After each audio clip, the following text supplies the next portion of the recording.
पता है मेरा नए स्कूल में एडमिशन हुआ जो कि 1 किलोमीटर दूर है, और आपने जैसे बताया था स्पीड कैलकुलेट करने, वैसे मैंने किया, मुझे पहुंचना था आधे घंटे में, और मैंने देखा कैलकुलेट करके तो 2 किलोमीटर प्रति घंटा आ रहा था, तो मैं निकल गया वही स्पीड से। अब मैं कहीं और ही पहुंच गया हूँ, पता नहीं कहाँ है, क्या हो रहा है, कुछ पता नहीं चल रहा है। कोई बात नहीं ड्यूड, तुमने डायरेक्शन का ध्यान नहीं रखा था और लग रहा है तुम अपने लाइफ में डायरेक्शन लेस होते जा रहे हो डूड। हाँ बाबा, पता नहीं, मैं आजकल जो भी पढ़ता हूँ कुछ दिमाग में घुसते ही नहीं है। यूट्यूब में 4-4 घंटे वीडियो देख रहा हूँ, फिर भी कुछ याद नहीं रहता है मेरे को। तुम लगता है क्वेश्चन सॉल्व नहीं करते हो नए और नए क्वेश्चंस क्रिएट भी नहीं करते हो रियल लाइफ से कनेक्टेड। लेकिन कोई बात नहीं, अभी हम पहले इस कॉन्सेप्ट को समझते हैं अच्छे से।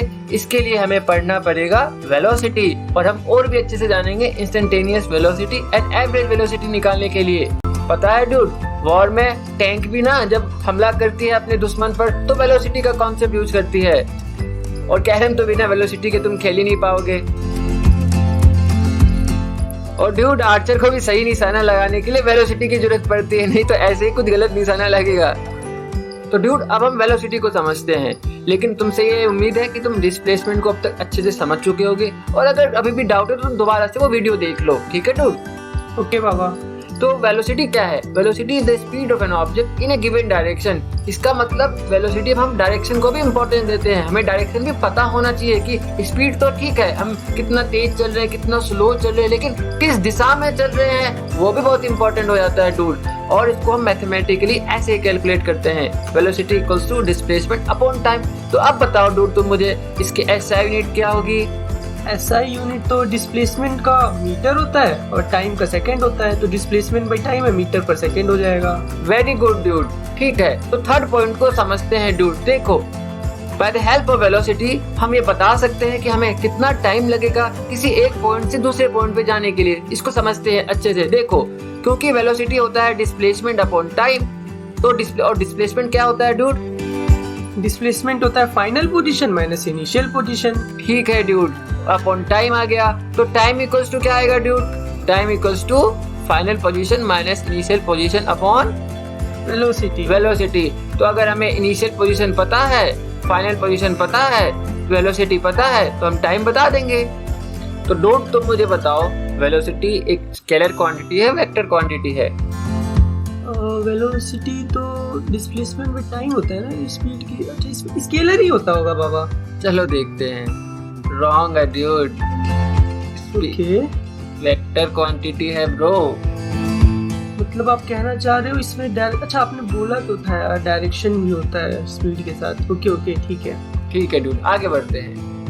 याद है डूड, जब तुम दूध लेके घर वापस आ रहे थे तो 19 मिनट और 23 सेकंड के एग्जैक्ट इंस्टेंट पर तुम्हारी स्पीड 25 किलोमीटर पर आवर थी और तुम लेफ्ट की डायरेक्शन में चल रहे थे। तो ये जो स्पीड हम लोग कह रहे हैं ना, उस इंस्टेंट पर अलोंग विद इस डायरेक्शन जो कि लेफ्ट साइड है, उसे ही हम इंस्टेंटेनियस वेलोसिटी कहते हैं। Instantaneous velocity is the velocity at a particular instant of time. हाँ बाबा, ये तो समझ आ गया इंस्टेंटेनियस वेलोसिटी क्या होता है। किसी भी पर्टिकुलर इंस्टेंट में उसका मैग्नीट्यूड मतलब स्पीड अलोंग विद डायरेक्शन जो कि यहाँ लेफ्ट हैंड साइड है, तो उसको हम बोलेंगे इंस्टेंटेनियस वेलोसिटी। लेकिन अब मुझे ये बताओ, इसका मतलब ये है कि इस पर्टिकुलर मोमेंट में magnitude of speed and magnitude of velocity same है? हाँ ड्यूड, इंस्टेंटेनियस वेलोसिटी का मैग्नीट्यूड हमेशा उसके इंस्टेंटेनियस स्पीड के इक्वल होगा। अच्छा, इसमें बस एक डायरेक्शन एक्स्ट्रा ऐड हो गया है। एग्जैक्टली ड्यूड, क्योंकि एक वेक्टर क्वांटिटी है। ओके, लेकिन अब मुझे ये बताओ यार, एवरेज वेलोसिटी क्या होता है बाबा? ठीक है डूड, अब हम एवरेज वेलोसिटी को समझते हैं। जिस हिसाब से अपने एवरेज स्पीड की डेफिनेशन लिखी थी ना, total distance by total time taken, तो हम एवरेज वेलोसिटी को कुछ इस तरह डिफाइन करते हैं। Average velocity equals to net displacement upon total time taken. और हमें तो पता है नेट डिस्प्लेसमेंट होता है चेंज इन पोजीशन, इसका मतलब final position minus initial position. तो एवरेज वेलोसिटी की डेफिनेशन क्या हो जाएगी dude? Simple Baba, final position minus initial position divided by total time taken. ठीक है डूड। बाबा यार, मैं फिर कंफ्यूज हो गया हूँ, एक सवाल पूछ लूँ आपसे? पूछो डूड, क्वेश्चन तो बहुत अच्छी बात होती है। मैंने स्कूल में ये पढ़ता हूँ यार बाबा, एवरेज वेलोसिटी जो होता है ना, वो shortest distance between final position और इनिशियल पोजीशन के बीच जो शॉर्टेस्ट डिस्टेंस आता है उसको टोटल टाइम से डिवाइड कर देता हूँ, वैसे निकालते हैं अपन। यहाँ तो कुछ और ही बता रहे हो आप। अच्छा डूड, तो उसकी वैल्यू हमेशा पॉजिटिव आती होगी? हाँ। देखो डूड, स्कूल में और बुक्स में भी वो भी सही पढ़ रहे हो तुम, लेकिन बात ये है ना कि हम जो स्कूल और बुक्स में पढ़ते हैं उसमें डायरेक्शन और मोशन को हमेशा पॉजिटिव ले लिया जाता है, और इसीलिए तुमको जो तुम कह रहे हो ना average velocity equals to shortest distance between initial and final point, जो कि होता है net displacement divide by total time taken आ जाता है। ठीक है डूड, अब हम इसको साइन के साथ भी समझते हैं। ये हमारे कन्वेंशन पे है, जरूरत नहीं है हमेशा कि साइन को हम पॉजिटिव ले मोशन के साइन को। अब देखो इस केस में मेघा की जर्नी को, तो मेघा निगेटिव डायरेक्शन में चल रही है, तुम देख सकते हो। वो पहले ओरिजिन से स्टार्ट करती है, बी तक पहुंचती है, और बी के बाद अब देखो सी पे जा रही है। अब देखते हैं मेघा की इस जर्नी को कैलकुलेट करते हैं एवरेज वेलोसिटीज की।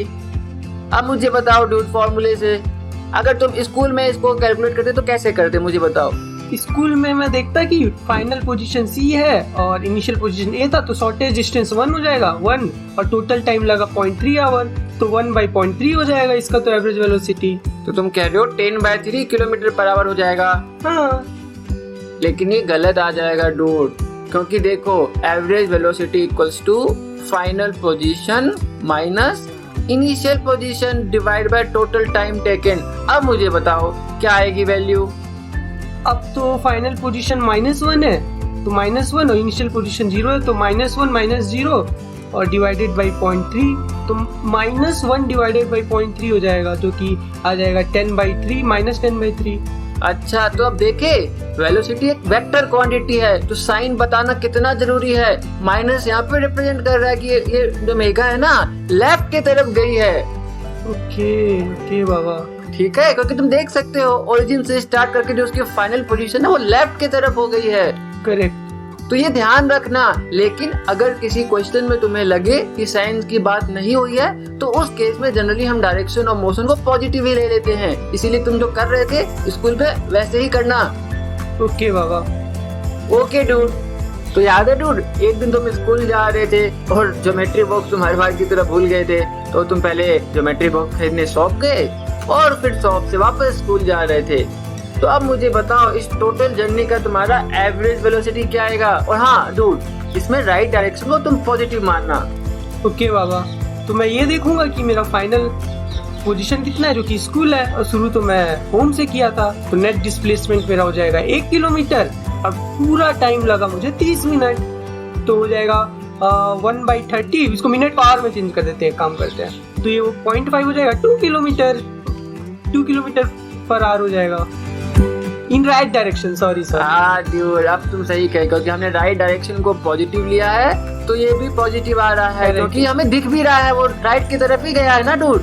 हाँ। तो ये ध्यान रखना हमेशा, जो डायरेक्शन ऑफ वेलोसिटी होता है ना, वो डायरेक्शन ऑफ डिस्प्लेसमेंट ही होता है। ओके बाबा। ठीक है डूड।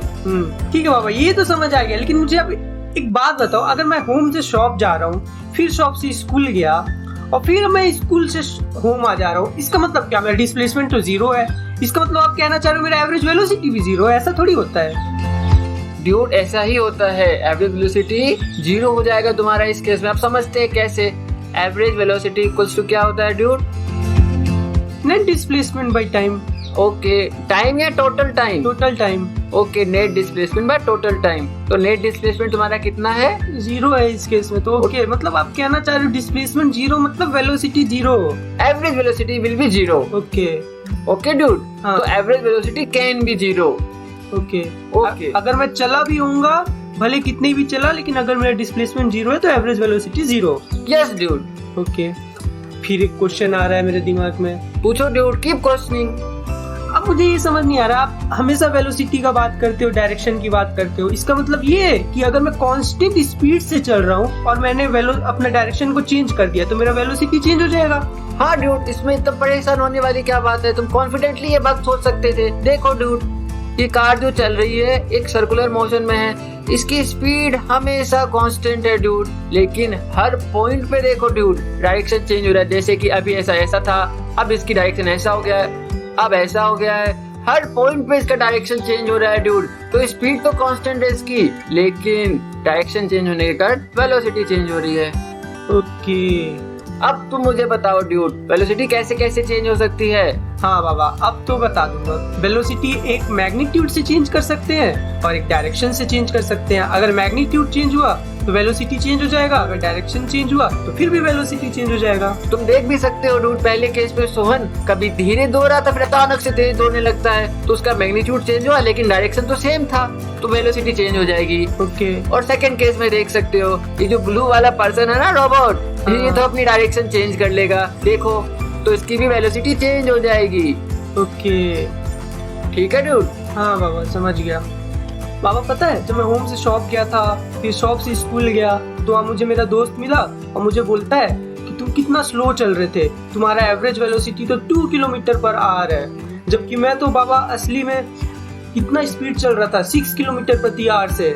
अब मुझे समझ नहीं आ रहा है क्या है। देखो ड्यूड, तुम दोनों अपनी अपनी जगह सही थे। तुम्हारा जो दोस्त है ना, वो एवरेज वेलोसिटी निकाल रहा था, वो कुछ इस तरह से, देखो एवरेज वेलोसिटी हमने क्या पढ़ा था, देखो वो तुम, उसको क्या लगेगा कि तुम तो होम से स्कूल ही डिस्प्लेस किए हो बस, है ना, तो नेट डिस्प्लेसमेंट क्या होगा बताओ मुझे। 1 किलोमीटर। ओके, नेट डिस्प्लेसमेंट हो गया 1 किलोमीटर। टाइम लगा कितना? 30 मिनट। 30 मिनट। तो एवरेज वेलोसिटी कितनी आएगी dude? 2 kilometre per hour. Okay, तो तुम ऐसे कैलकुलेट कर सकते हो। तो तुम्हारा दोस्त ने एवरेज वेलोसिटी ही कैलकुलेट किया है, वो अपनी जगह सही है। अब तुम्हारा केस देखते हैं। अच्छा, उसने डिस्प्लेसमेंट लिया, इस वजह से एवरेज वेलोसिटी आया। एग्जैक्टली। ओके। अब तुम तो बेटा हो समझदार, तुमने एवरेज स्पीड कैलकुलेट कर लिया है कुछ इस तरीके से। देखो एवरेज स्पीड क्या होता है डूड, याद करो। अच्छा, एवरेज स्पीड में पूरा डिस्टेंस लेते हैं, जो कि मैं पूरा होम से शॉप गया जो कि 1 किलोमीटर है, फिर शॉप से स्कूल आया जो 2 किलोमीटर है, तो टोटल डिस्टेंस मेरा 3 किलोमीटर हो गया था, और टाइम तो उतने 30 मिनट हो गया, तो इसकी वजह से आया मेरा 6 किलोमीटर प्रति आवर। ओके ड्यूड, तो तुम अब समझे तुम दोनों के बीच में कंफ्यूजन क्यों हो रहा था। अच्छा, वो एवरेज वेलोसिटी के बारे में सोच रहा था क्योंकि उसने डिस्प्लेसमेंट लिया कैलकुलेट करने के लिए, और मैं एवरेज स्पीड के बारे में सोच रहा था क्योंकि मैंने पूरा डिस्टेंस लिया अपना स्पीड कैलकुलेट करने के लिए। एग्जैक्टली ड्यूड, लेकिन ध्यान रखना टोटल टाइम टेकन दोनों ने ही सेम लिया है। हाँ, ओके, राइट। तो अब तुम समझ गए होगे ड्यूड कि एक आर्चर को सक्सेसफुल टारगेट हिट करने के लिए स्पीड के साथ साथ डायरेक्शन का भी ध्यान रखना पड़ता है, नहीं तो ऐसी ही गलतियां होगी। हाँ बाबा, अब तो समझ आ गया, स्पीड तो चाहिए, डायरेक्शन भी चाहिए। अच्छा, इसी वजह से आप बोल रहे थे वो जो टैंक होता है उसमें भी वेलोसिटी की जरूरत पड़ती है, क्योंकि स्पीड प्लस डायरेक्शन में। और वैसे ही कैरम में तो अपन को डायरेक्शन देखना ही पड़ता है, कौन से गोला में घुसाना है। हाँ, आंख बंद करके तो नहीं खेल पाओगे कैरम तुम। तो अब मुझे बताओ ड्यूड, जिस टाइम तुम होम से स्कूल की बजाय कहीं और पहुंच गए थे, तो तुम्हारी वेलोसिटी कितनी आएगी उस केस में? अच्छा बाबा, आप हमेशा तो बोलते हो राइट डायरेक्शन पॉजिटिव लो, लेकिन मैं इस बार राइट डायरेक्शन नेगेटिव लेके चलता हूँ। तो मेरा लेफ्ट डायरेक्शन पॉजिटिव हो जाएगा, तो नेट डिस्प्लेसमेंट हो जाएगा 1, और टाइम था 30 मिनट, तो 1 डिवाइडेड बाई 30 मिनट, मिनट को आवर में चेंज कर देते हैं, तो हो जाएगा 2 किलोमीटर पर आवर। अच्छा, और अगर तुम्हें सही दिशा में जाना था यानी स्कूल पहुंचना था, तो तुम्हारी वेलोसिटी कितनी आती डूड? तब आता, अच्छा राइट डायरेक्शन मैंने नेगेटिव लिया है ना, तो नेट डिस्प्लेसमेंट हो जाता मेरा -1 डिवाइडेड बाई 30 मिनट, जो कि आता -2 किलोमीटर पर आवर। अब समझे ड्यूड कि मैग्नीट्यूड तो सेम है, लेकिन डायरेक्शन का कितना इंपॉर्टेंस है। हाँ, अब तो समझ आ गया।